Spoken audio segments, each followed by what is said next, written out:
Hello again, watch friends. Welcome back. I'd like to talk about something that some people on the various watch forums and websites consider a dirty little secret. Well, I disagree. Firstly, it's not really a secret. Just a little bit of research, Googling if you will, can easily present what the facts are and enlighten anyone who is so interested.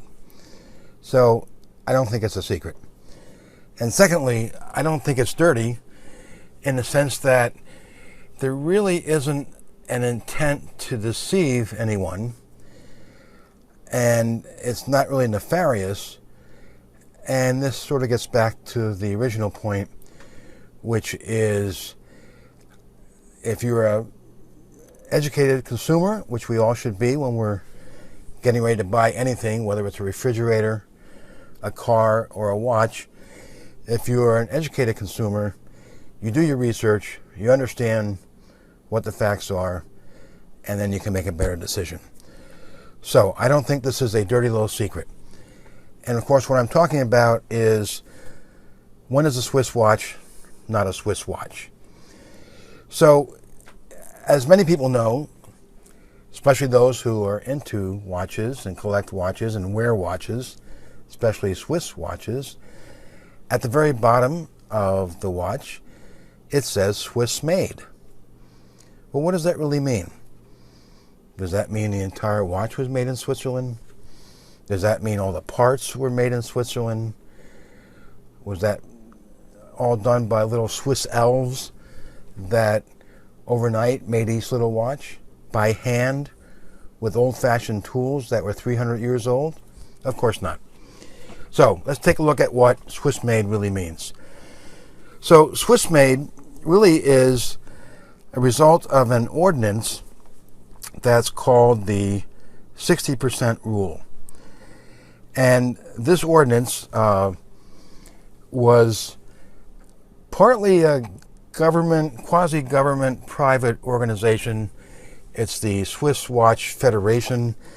It was enacted in January of this year, 2017. And it's, like I said, it's the 60% rule. And some people erroneously think that, well, 60% of the watch has to be made in Switzerland. Well, the rule is actually a little bit more subtle. The rule says technical development has taken place in Switzerland. And that includes R&D, research and development, construction, and prototyping.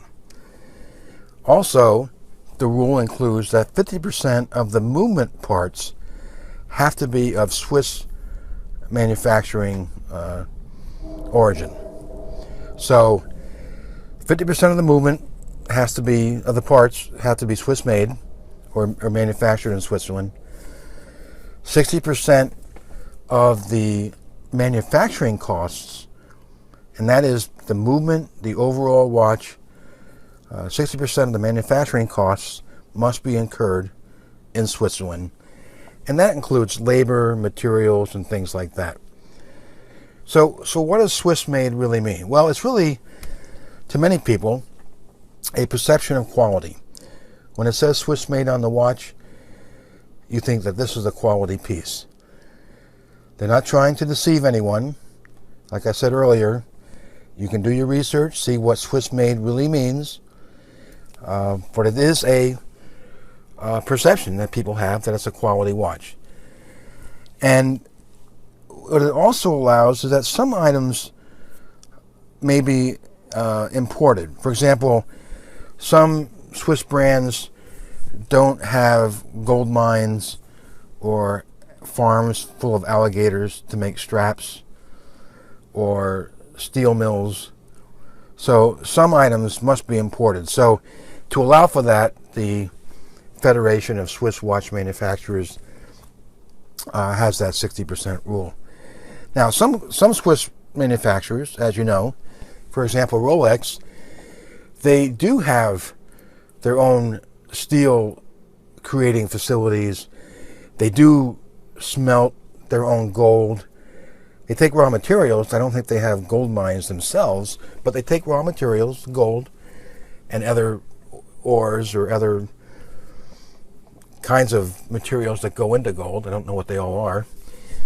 It's been a long time since I had chemistry.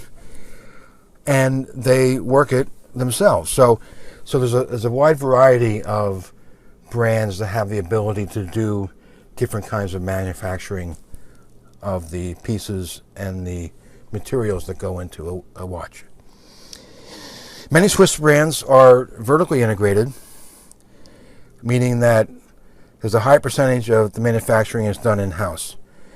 And in some cases, that often exceeds the law's requirement, which is the 60% rule. So, per the Swiss Watch Industry Federation, and I went to their website to do some research, per the Federation, they say that 60% is really a compromise between too high a percentage, which might be seen as protectionist, while still mandating a majority of the entire watch is Swiss made. And further, it allows even less expensive watches to say that they're Swiss made and meet the requirements of what Swiss made really means. So, when is a Swiss watch not a Swiss watch?